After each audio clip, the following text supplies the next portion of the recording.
WIOD, someplace special for sport. WIOD, Miami. Miami nuestro.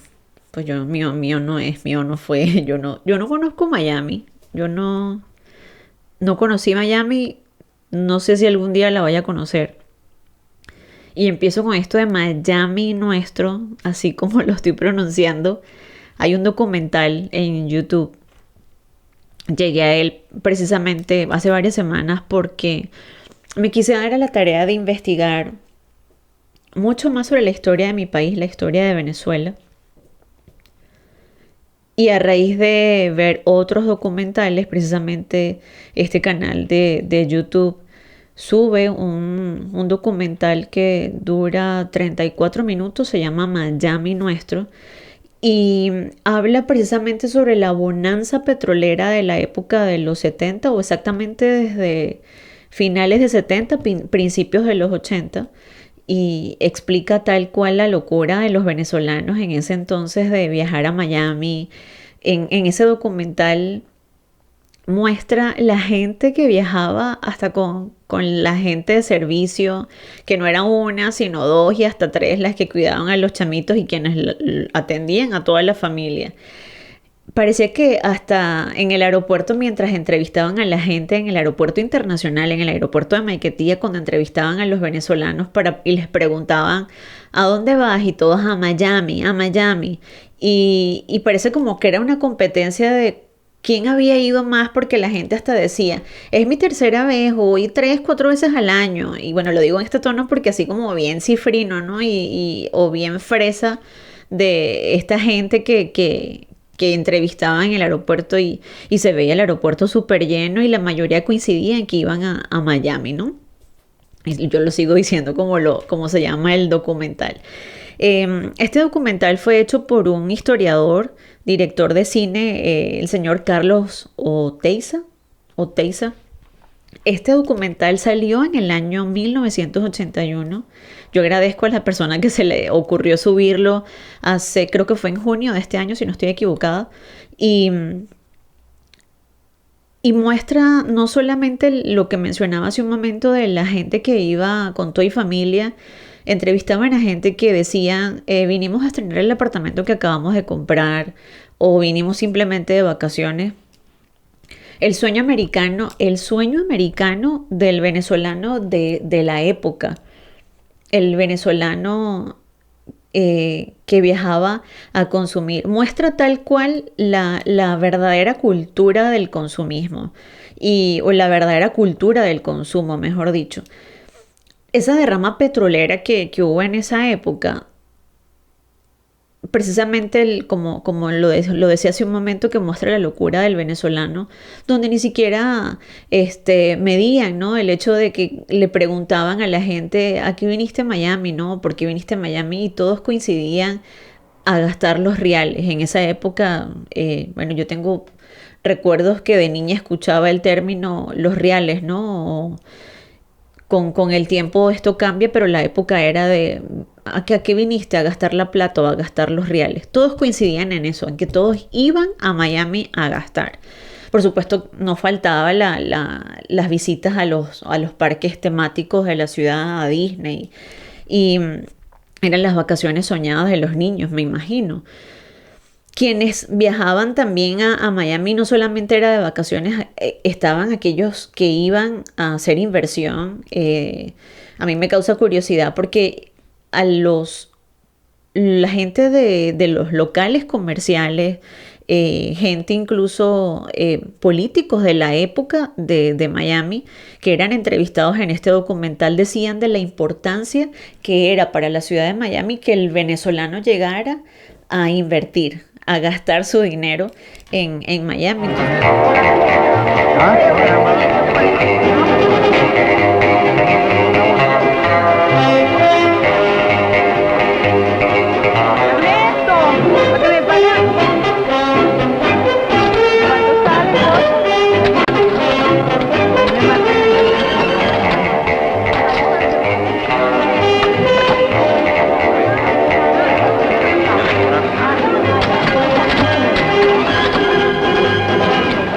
Ok, hay algo que quiero citar de precisamente después de ver este documental, me quise dar la oportunidad de buscar artículos o de gente que se haya interesado en escribir sobre este documental.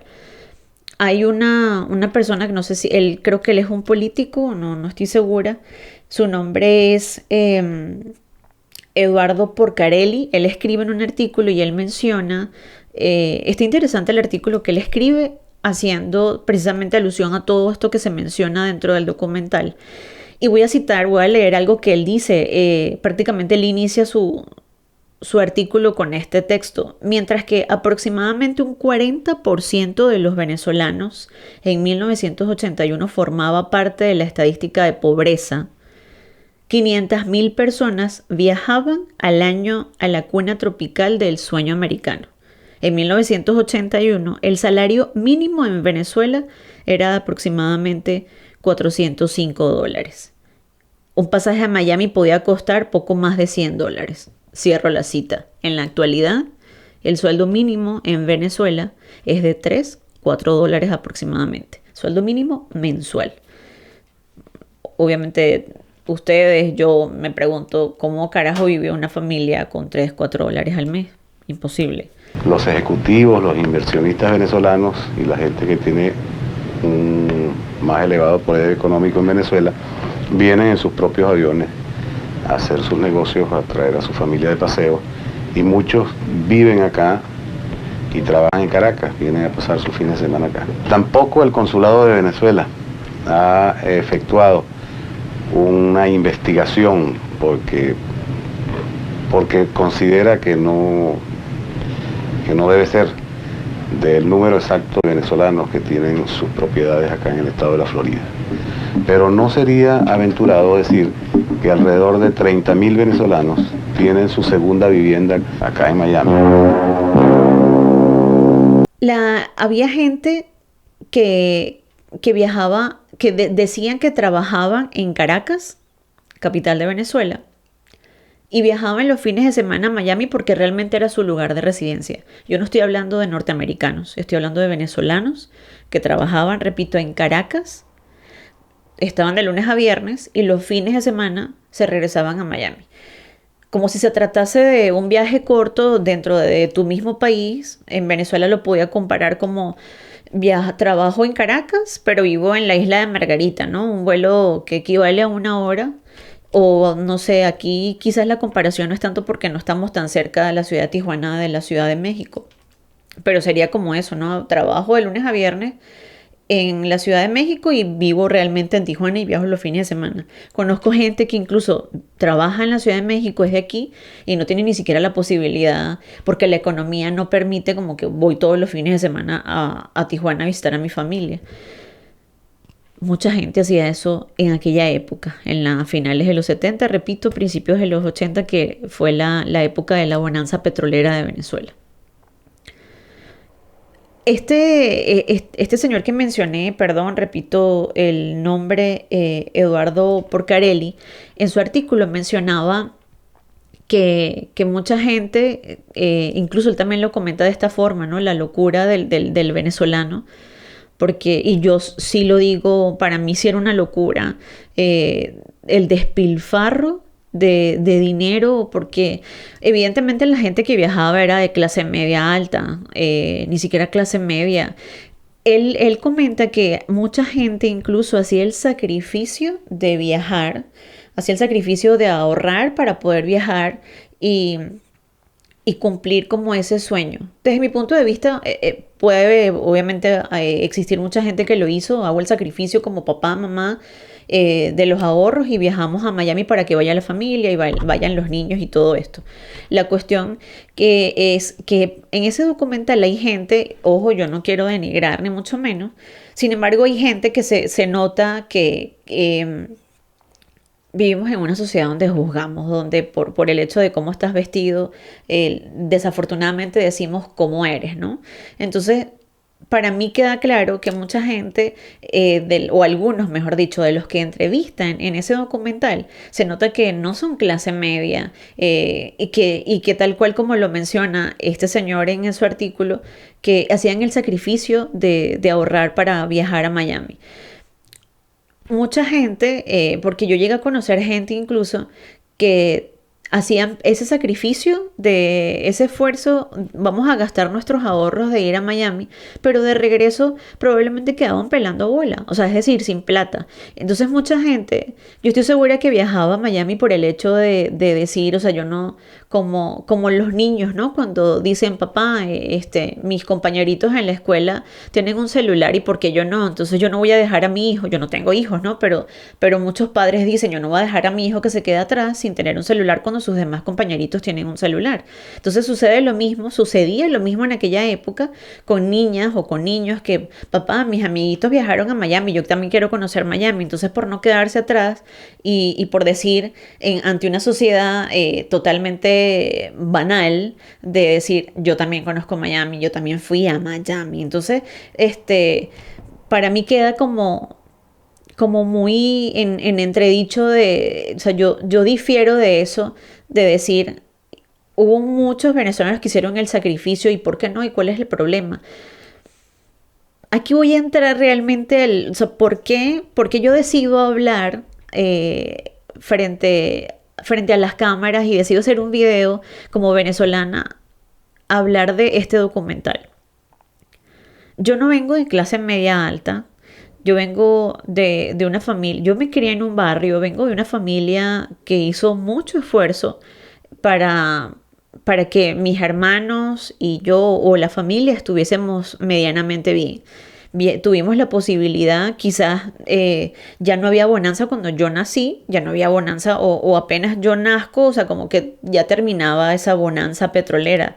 De hecho, en el 83 hubo una situación económica que mucho tiene que ver con esa derrama, ese despilfarro de dinero, más que una derrama petrolera, era el despilfarro de los reales, era el despilfarro de plata que había, la locura del venezolano, de el llamado Viernes Negro, donde sucede esta parte que muchos venezolanos recordarán, donde hay una devaluación de la moneda, que ahorita ese no es un tema, ¿no? Y yo no me quiero poner tampoco, no quiero utilizar este espacio para hablar de política. Sin embargo, sí de lo que más que como venezolana, como ciudadana del mundo, de una sociedad donde criticamos y es tan fácil decir es que es culpa del gobierno, sin irnos atrás. Yo comentaba en estos días con amigos que yo creo que ni aquí en México ni en Venezuela, por lo menos hablando de Latinoamérica, no sé, yo me atrevo a decir que es en las escuelas o en los colegios no nos enseñan la verdadera historia de nuestro país. Evidentemente cuando estamos niños, adolescentes, no medimos, no pensamos en el futuro.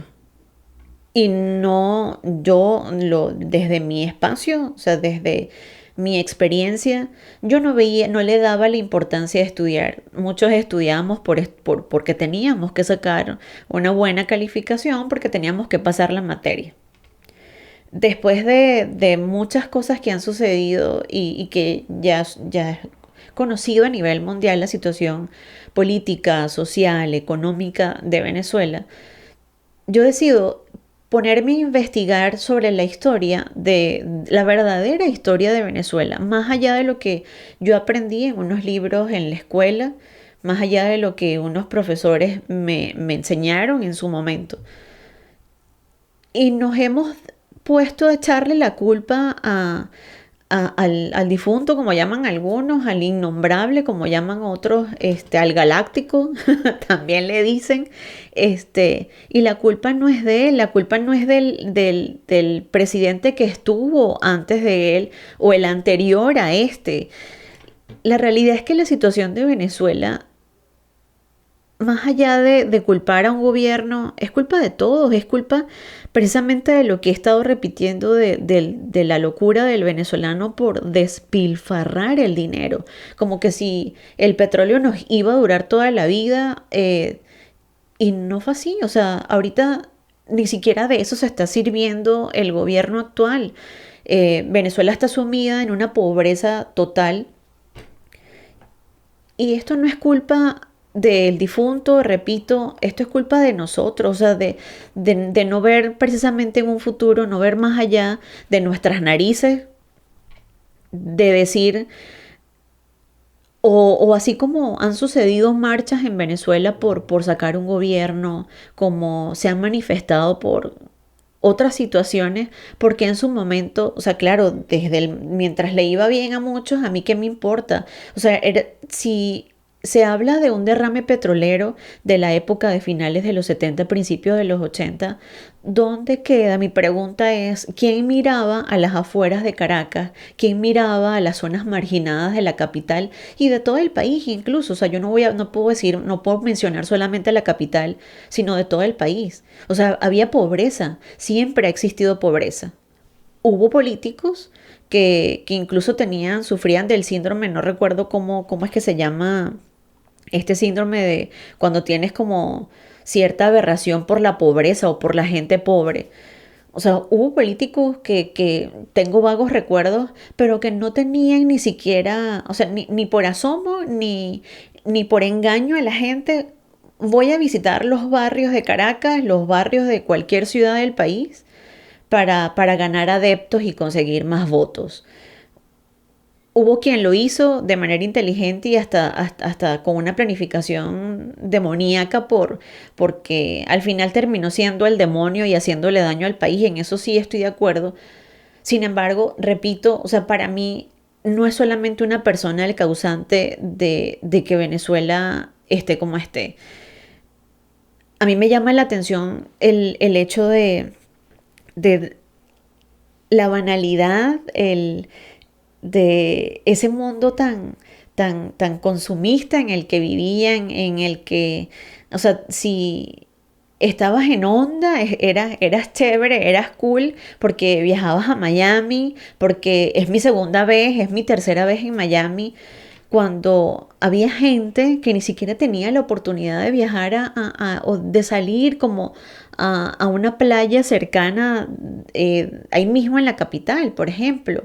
Entonces, esa doble moral, esa hipocresía, y yo no, y repito, yo difiero de por qué estaba mal si un venezolano hacía el esfuerzo o el sacrificio de comprar un pasaje para toda la familia y conocer Miami, conocer Disney, ¿no? Porque eso era, o sea, recuerdo que en el documental también un señor así como muy propio, él con su niña chiquita, es que ella tiene que conocer el parque, ¿no? O sea, es el sueño de la niña. ¿Cómo puedes hablar un sueño de una niña, quizás yo le calculo 6 años, cuando a esa edad quienes deciden por nosotros o quienes deciden por los hijos son los papás? O sea, no, yo no decidí a mis 6 años, mi sueño es conocer Miami. Quizás si yo solo llegué a escuchar entre una compañerita, me acuerdo en mi época de colegio, de bachillerato, de que había una compañera que sí, los papás, esfuerzo o no sé si sacrificio o no, pero la llevaron a Miami y la caraja conoció Miami. Mientras que del otro lado estábamos quienes, no, yo nada más fui a Mérida o fui a Margarita, o había quien decía, yo no salí porque mis papás no podían o no tenían dinero. Y bueno, y dentro de todo esto, ya me pongo con, hay una parte muy que causa risa, causa gracia, es cómico. Ahorita yo me río, en el momento, este documental yo lo he visto como 3 veces. La primera vez a mí me causó, me dio urticaria, me dio mucha rabia. I love Venezuelan men because they spend so much money. They have so much money, it's almost incredible. The type of money that they just throw away. And to me, it's like taking candy from a baby. pero no podía faltar dentro del documental en cualquier sociedad que esto existe desde que el mundo es mundo, no puede faltar dentro de nuestra sociedad las mujeres de la vida galante. Y hay una caraja, una rubia, catira, güera, para los mexicanos, una rubia guapa, una caraja que está bonita, obviamente hay imágenes dentro del documental donde aparece como, o sea, tal cual la propia puta, ¿no? O sea, me estoy acercando para buscar clientes en la calle y no sé en qué parte de Miami, repito, yo no conozco Estados Unidos, no conozco Miami, pero entonces la caraja sale, ¿no? En algunas tomas y tal. Y evidentemente en la entrevista le preguntan que, o sea, no sé, no la preguntan, ¿no? Pero sí se acercan a ella y ella dice que a ella le encantan los venezolanos. Refiriéndose a los hombres, obviamente, que gastan dinero. Ella lo dice así como, es tan fácil quitarles el dinero, que no escatiman. Ella dice que no escatiman, o sea, obviamente lo dice en inglés, pero menciona que los venezolanos no escatiman en gastar. Ella dice una frase en inglés de que para ella es tan fácil quitarles el dinero a los venezolanos que es como quitarle un dulce a un bebé. Entonces, imagínense nada más, o sea, para mí es no hay mejor analogía, no hay mejor comparación que esa situación. Si yo lo pongo como tal cual es para Estados Unidos tan fácil en esa época, porque ahorita ya en Venezuela no hay petróleo, pero en aquel momento para Estados Unidos es como ese ejemplo, esa comparación de es tan fácil para Estados Unidos quitarle el dinero o es tan fácil para Estados Unidos quitarle el petróleo a Venezuela. Es como quitarle un dulce a un bebé. Qué triste. Pero para allá van tanta gente, y ya no hablo nada más de venezolanos, ¿no? De tanta gente, tantos latinos y gente de todas partes del mundo de cumplir el sueño americano. Entonces yo digo qué triste, y claro, esta mujer casi que el documental cierra diciendo que ella ama Caracas, le encanta Caracas, y la tipa a lo mejor en su vida, yo no sé, capaz que ya ni está viva la mujer esta, pero ella, y capaz que ni conoció Caracas, ni conoció Venezuela, ni nada. Y lo triste es esto, que esos 34 minutos, que si no estoy equivocada es lo que dura 34 minutos, los mejores invertidos que cualquier persona puede hacer. Yo invito no solamente a los venezolanos, sino a cualquier persona que quiera ver este documental. Está en YouTube, se llama Miami Nuestro. Quienes tengan la oportunidad de ver este documental, definitivamente son los 34 minutos, si no estoy equivocada son 34 minutos, y yo digo que son una buena inversión. Yo no voy a decir que es la mejor inversión de sus vidas. Sin embargo, sí es una muy buena inversión este tiempo de ver el documental. Yo leía de que es un documental que sirve para la reflexión, para las generaciones que vienen como detrás de nosotros, ¿no? Los chamos de los 90. No. Este documental, desde mi punto de vista, es un documental que llega para la reflexión de todos los venezolanos, para darnos cuenta de quizás quienes viajaron tuvieron la posibilidad de estar en Miami, de quienes sí conocieron y sí disfrutaron de esa bonanza petrolera, esa bonanza económica de los 70 y los 80 en Venezuela, y reflexionar y realmente decir qué pendejo fui, o quizás no invertí bien mi dinero, no tuve el coraje de exigir a un gobierno como le hemos exigido muchas cosas a lo largo de tanto tiempo, y definitivamente decir que la culpa de lo que existe en Venezuela, de lo que estamos viviendo y de lo que tantos venezolanos que todavía siguen en Venezuela padecen, es culpa del gobierno. Hace un momento lo decía, que es muy fácil para cualquier venezolano, no, para cualquier individuo en el mundo decir esto es culpa del gobierno, cuando en realidad la situación que sucede no es culpa del gobierno. Somos nosotros tan culpables como el gobierno, el actual y los que han pasado a lo largo de muchos años, de que la situación de Venezuela esté como esté, de que nos haya aprovechado de la manera más sana, de la manera más igualitaria quizás, de ese derrame económico de la época, haberlo implementado en todos los venezolanos, sin olvidarnos de tanta gente y de tanta pobreza que había en la época. Incluso esa pobreza existe desde hace muchos años y muchos gobiernos atrás, y ningún gobierno, ni siquiera ese momento donde hablan de que la economía fue la mejor época de Venezuela, ni siquiera se pensó en las necesidades de tantos venezolanos que estaban viviendo en la pobreza. Yo extiendo la invitación a que busquen este documental, dense la oportunidad de invertir esta media hora, y quienes no vivieron esa época se den cuenta de la locura, la banalidad y el consumismo apoderado de tantos venezolanos, que no fueron todos, pero sí de muchos venezolanos en esa época. Gracias por estar aquí y acompañarme en Rosma Hablando Paja. Buscaré más temas, buscaré más información. Yo no quiero hablar de política, es lo primero que pensé. Yo no quiero hablar de política. Sin embargo, este documental me llevó a hacerlo porque, como lo dije antes, yo no vengo de familia clase media alta, yo no vengo de familia pudiente de Venezuela. Yo no viví esa derrama petrolera, y mi familia no vivió ese derrame económico, y conozco mucha gente que le ha sido tan difícil, tan duro poder salir adelante, y ha sido un esfuerzo sin ayuda y sin derrama de petróleo y ayuda de ningún gobierno. Entonces, de verdad, dense la oportunidad de ver este documental. Si no saben de él, búsquenlo. Se llama así, Miami Nuestro, y saquen sus propias conclusiones. Analícenlo, dense la oportunidad de meditar y sobre todo de reflexionar sobre lo que pasó en un país donde ahora lo que genera ante el mundo es mucha lástima y mucha tristeza. Eso fue todo. Muchas gracias. Chao.